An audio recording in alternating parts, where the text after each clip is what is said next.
Welcome to the Growing Your Financial Business the Woman's Way podcast. I'm Robin Crane, and I was a financial advisor for over a decade. But before that, I was a singer-songwriter. And now, even as a mom of three with a teenager, toddler, and a baby, I run a seven-figure business helping women in financial services grow their businesses and make a bigger impact.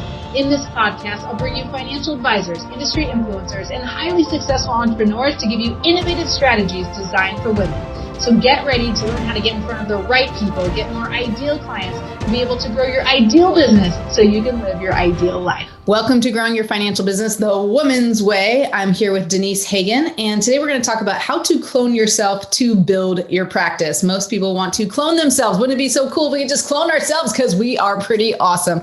Well, Denise is really awesome, and she is a wealth management advisor at Northwestern Mutual. She's been there for over 40 years at Northwestern Mutual. No, not at Northwestern Mutual, but in my career, I've made some changes. In your career, 40 years experience in the financial industry. She's an author. She's a speaker. She has a practice in St. Augustine, and it's also nationwide. And last year, she was ranked 14th in fee-based planning in the country at Northwestern Mutual. So I've also been I've had the privilege to work with you for the last, 2 years or so? It's actually been since April of 2018. Okay. Wow. That's even three years at the time of recording this. Okay. So welcome, Denise. So good to have you here.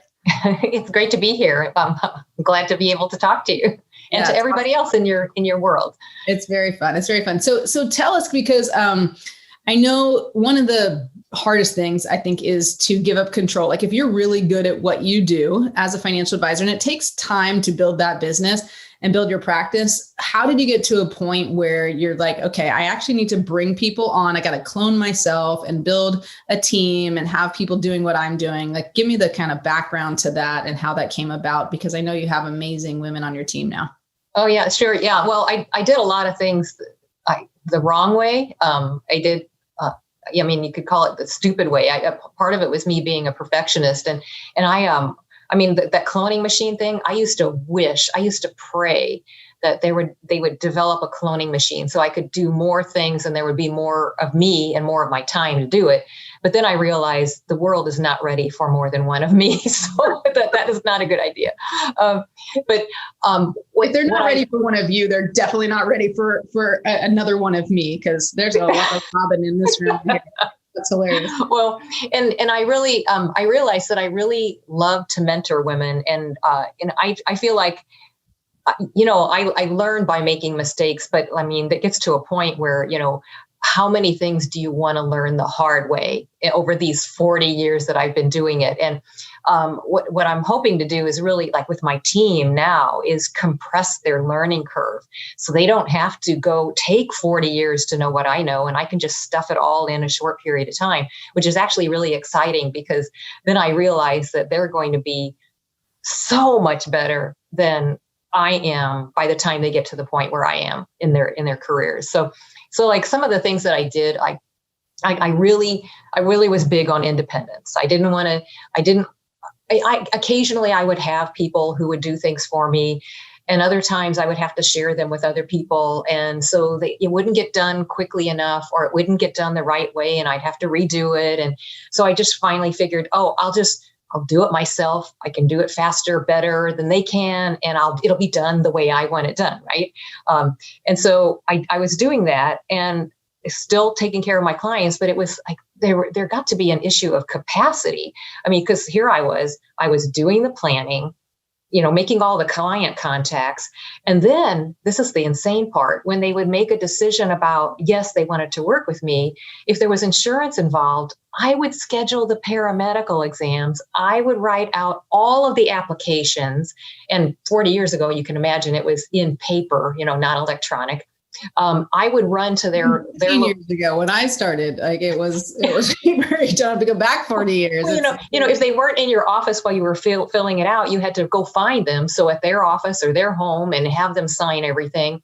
And so that was and then I'd have to follow up with the underwriters and all of that and communicate with the client throughout the process.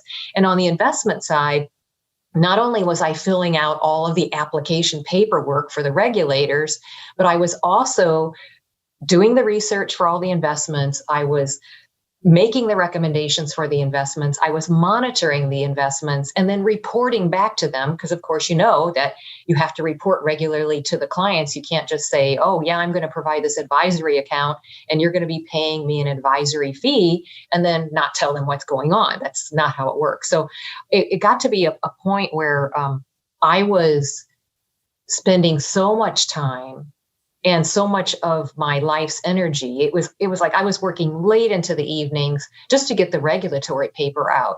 And then, just getting up early in the morning. And I wasn't really having much of a personal life at all, although I love my clients and I really considered them family. So that was personal to me, but still, I mean, it got to be a point where I had a certain number of clients and I realized there is no way that I can take on any more clients. And that seemed like to me to be such a waste because I could help a whole lot more people if I wasn't doing all of this other stuff.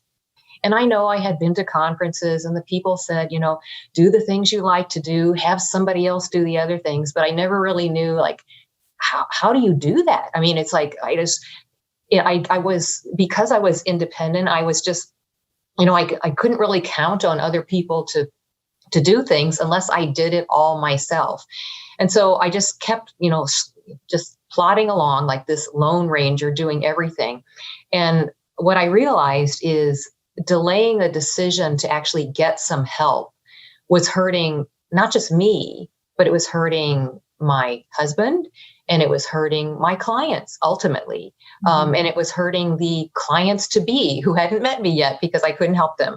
So I was limiting that. I was, putting that light under a bushel basket, so to speak. So, what really made this occur to, I guess the thing that happened is it was a combination of things. One was the Affordable Care Act. And you think, well, what does that have to do with anything? That happened in 2010 in March, I think it was signed.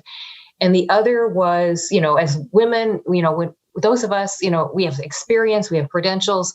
You cannot get through a week without having at least one recruiter reach out to you and say, hey, we want you to come work for us because they all want to have a female financial advisor who's credentialed and experienced and has a good book of business, right? Well, I kept, just batting them away saying, no, not interested. I like doing my thing, Lone Ranger. I don't want to be making any changes. But getting back to that Affordable Care Act, I was in my doctor's office and her name is Alice, Dr. Alice. And I was talking to her and she was complaining to me about how all of these colleagues that she had, other physicians who were just quitting. And this was right after the Affordable Care Act came out. And the reason they were quitting is they didn't want to deal with all the paperwork themselves and all the reporting and all the changes. And they said, we're done. And that what they did is they sent letters out to their patients saying, we're not going to do this anymore. You can go see Dr. Alice. They forgot to tell Dr. Alice that they were doing that. So she started getting all these calls.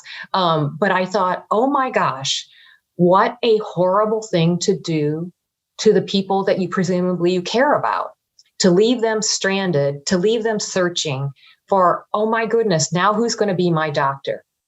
And then I started thinking about myself and I said, well, how am I any different?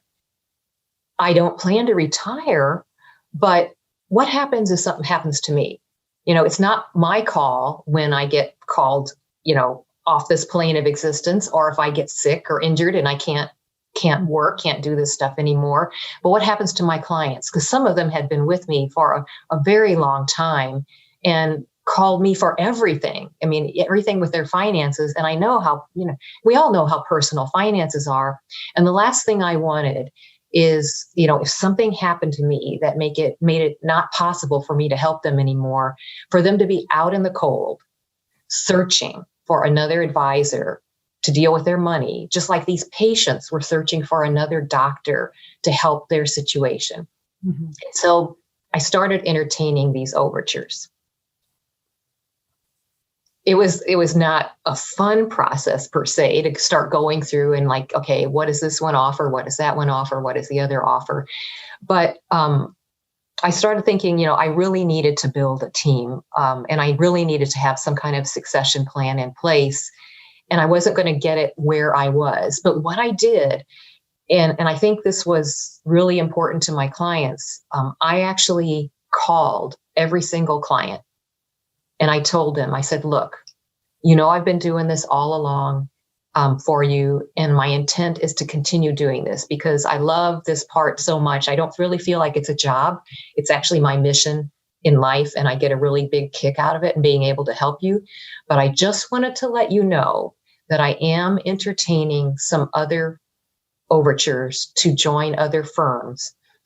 And when I make a decision to do that, just know that you are going to be in as good a place as you are now or better, because I don't want you to be harmed in any way in making this transition. But I just wanted to make sure that you were aware of this, and I'll keep you posted along the way about what I'm doing and what I'm thinking about doing, so you are aware. And that was an amazing thing, because I had clients all over the country at this point, and they needed to feel that security and that we were kind of in this together. And I even had some clients say to me, well, actually, I'm really glad that you're doing this, because I was kind of concerned that it was just you, and what happens, if something just happened to you. So that was kind of like a fun thing to be able to call them. And I wasn't calling them about their money or anything. I was just calling them about, look, I'm trying to protect the future here for you. And if you want to, that's how you got to Northwestern Mutual in 2010? Yeah, that's how I got to Northwestern Mutual. And the one of the reasons that I entertained Northwestern Mutual, quite frankly, is because I could have gone anywhere. There are so many wonderful places out there, but I got to thinking in terms of, am I truly offering the best of class for my clients, or am I really just offering the best of what I have access to? And so for me, that was a key decision-making process, because on the risk management side, you're talking about a company that's, the best of the best. And the problem is you can't offer that best of the best unless you have a contract with them. So that was really the ultimate decision on my part of why I chose them initially. But let me go into, I just want to get into, because I want to make sure they can clone themselves. So you found a home like that was going to work better. And that's cool, because that was like, you felt like that was going to serve the clients. And what I love about everything you said was like, it's all about the clients, like even wanting to clone yourself, even wanting to not do paperwork. It's like you said it perfectly, that it's the clients that you had, it's the clients that you were going to have, or you could have if you weren't doing all that stuff like paperwork or calling for paramedics or paramedical, whatever, like all those things. And it's going to free up your time to help more people, which is what I live by, which I love, which is why we connect so well.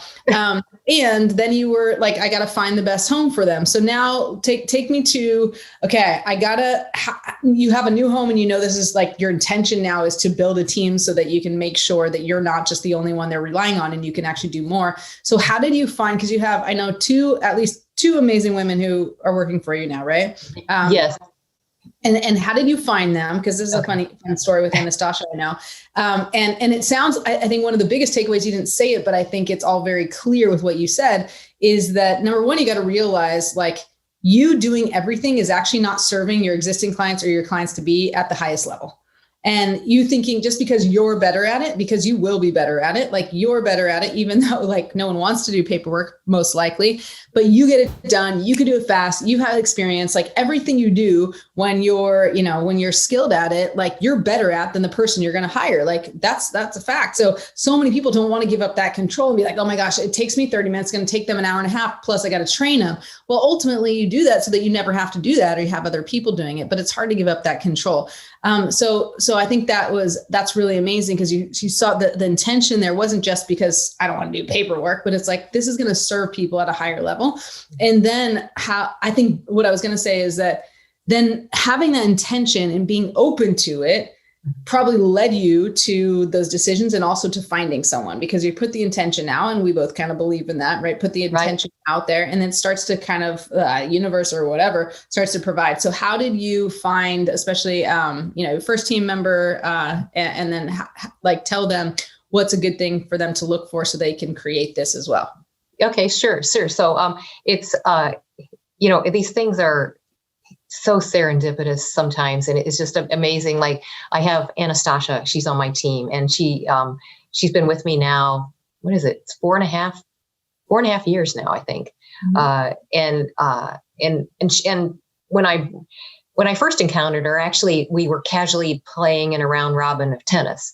And I just knew her, but she was a professional golfer. And so, there was nothing going on there in terms of, I didn't think, to even approach her. But I had been talking with her father, and as a favor to him, because she was this young, right out of college, record breaker in college in golf, trying to break into the LPGA and all of that good stuff.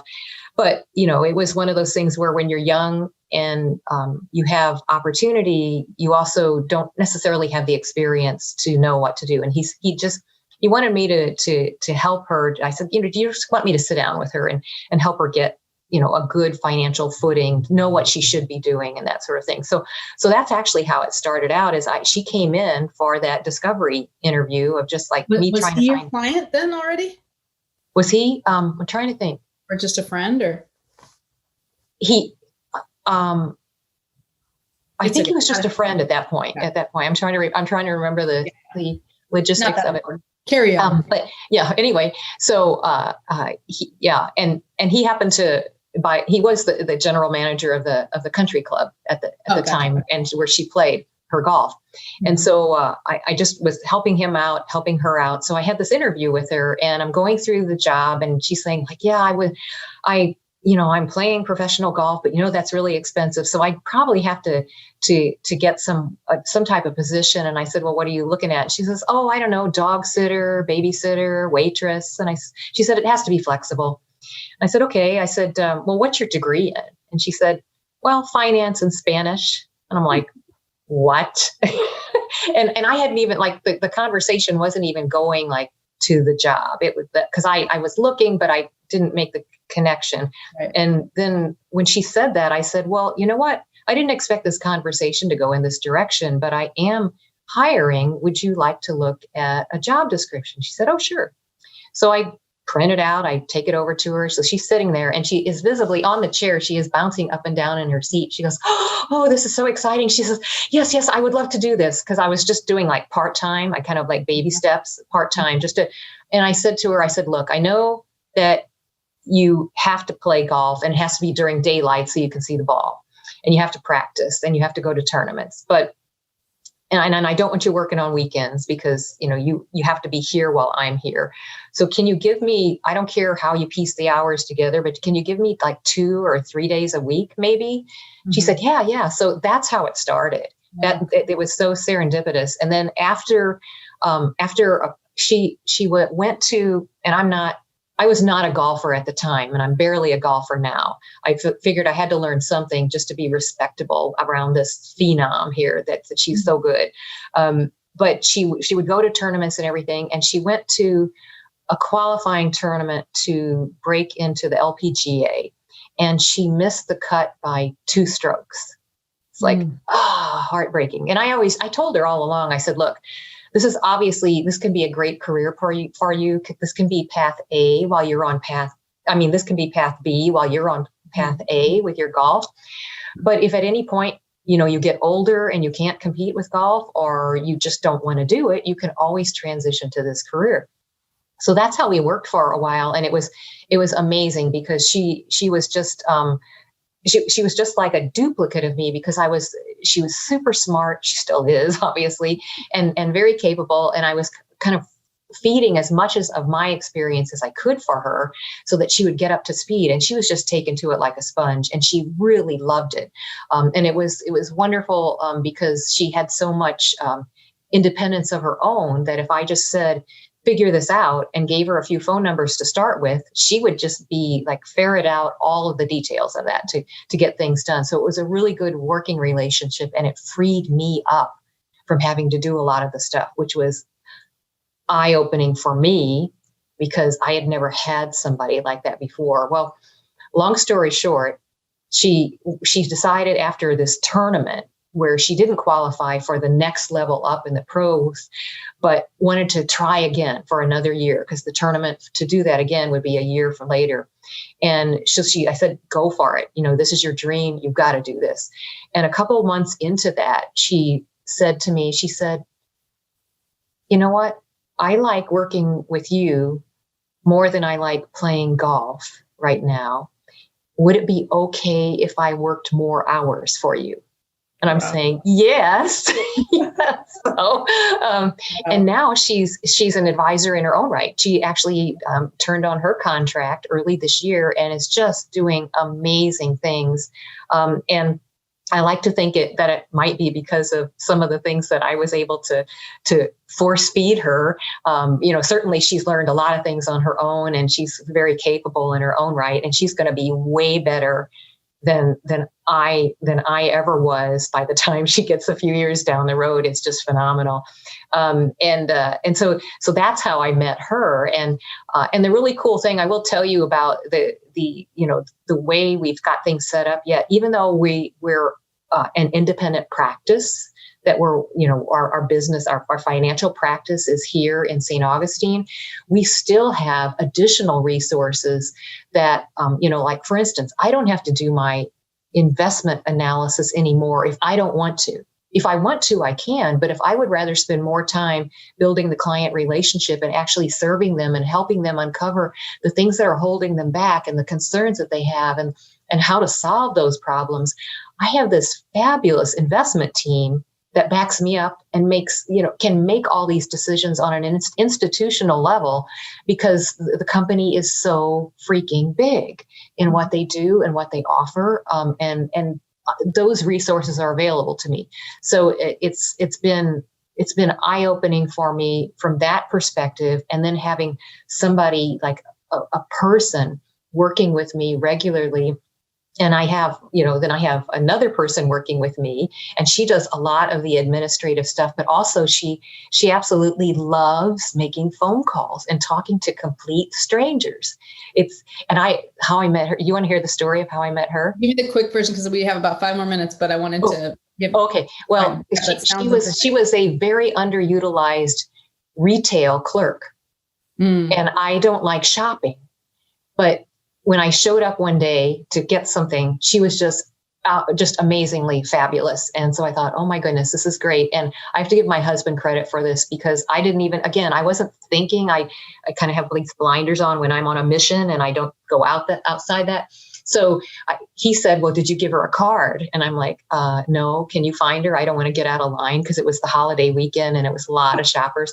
So he had to circumnavigate the store twice to find her.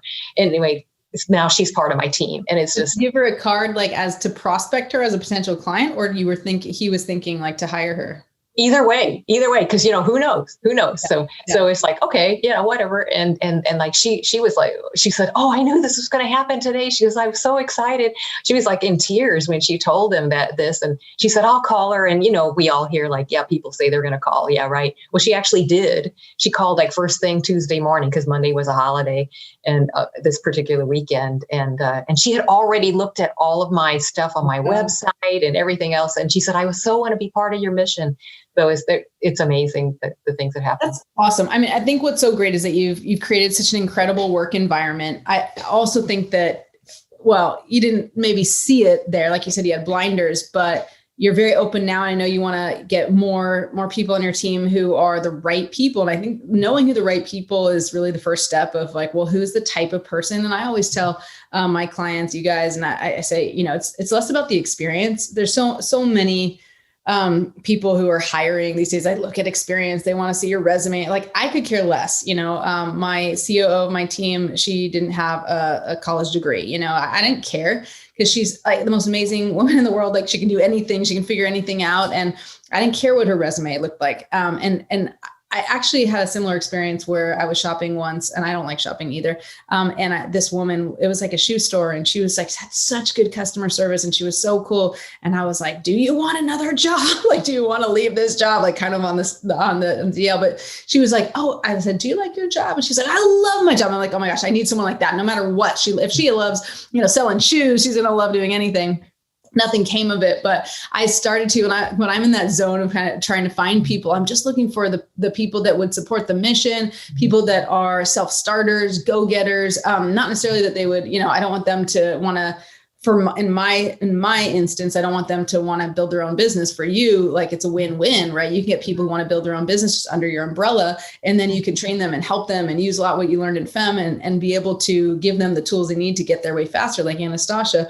But for me, it's like, I just want someone who supports the mission. They're a go-getter, they're self-starter, all those things. So number one, I would say get clear on those of you listening right here, like who do you want to help you and be part of this to grow it?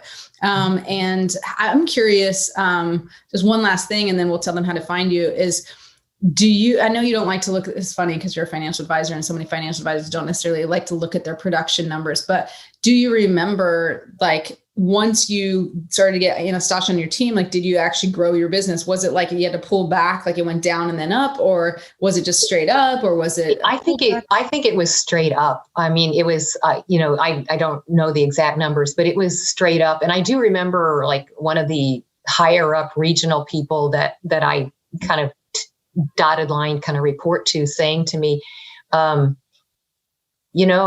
this is a phenomenal increase. You shouldn't expect to do that every year. But guess what? I have been. It's like okay, and it is having the right people. So I am definitely looking to increase my team. I'm looking for to be the people who actually work with the clients, the advisors. I want more advisors on my team.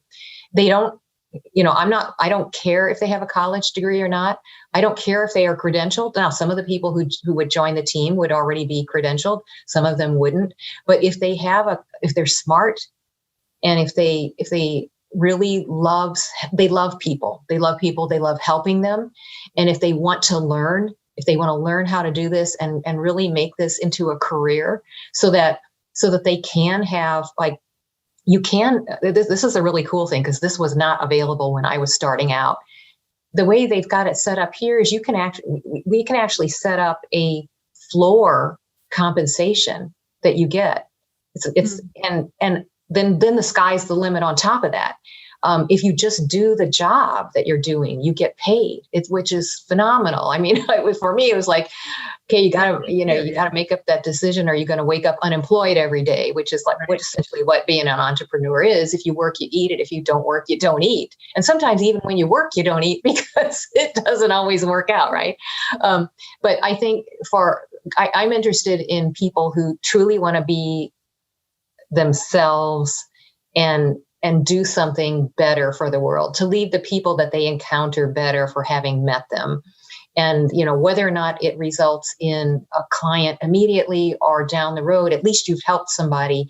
And those are the types of people I want to have on my team, the ones who are vested in the mission to help people get the anxiety level down and just, so they can live their lives and have the best possible life available to them given their situation. And just with a little guidance, having us make sure that those things are in place. I love that. And I know Anastasia because, she's now part of our world and our FEM group. And I mean, when you're around, she still says it, but when you're not around, I mean, she just raves about you and so grateful to be part of the team and such a wonderful working environment. And she loved it even before she was officially an advisor. And then now she's like, and now I've made more money in the last 4 months than I made last year, and just so excited. And to have someone like that who has the potential, and she's gotten so much of that from you and from the just the environment that you created and also from the example that you set. And I think that's rare and very wonderful. And we're so aligned with that because we're all about helping people and making an impact. And I would say anyone here listening that maybe you are already advisor, maybe you're thinking about being an advisor, maybe you just started and you're like, I like where I am, but I don't know. I don't have that support. I don't have that support of a woman, especially because it's very, very male dominated. And wouldn't it be nice to go to a company where I have a base salary, I have a floor, like I'm going to make a certain amount no matter what. And then I have all the potential, the no ceiling, the sky's the limit of how much I can make when you have all these, Denise has all these strategies. So if that's you and you're listening and you're open to a conversation with Denise, don't hesitate. She's very approachable. She's actually looking for other people. And it's a wonderful environment. And just, it doesn't matter whether you're in Florida or whether you're in Timbuktu. I don't know. Maybe you have to be in the United States probably, but reach out. Timbuktu would not work. Timbuktu would not work. Okay. But anywhere other than Timbuktu in the United States of America, what's the best way to contact you if they want to have that conversation? Probably the easiest to save everybody's time is just to go to my website, and there's a link there where you can click on it and schedule a really quick phone conversation. My website is denisehagan.nm.com, and I'll spell that. It's DENISEHAGAN.nm.com. NM as in NorthwesternMutual.com. Northwestern Mutual. Okay. I prefer to say Neiman Marcus. It's more fun to shop there.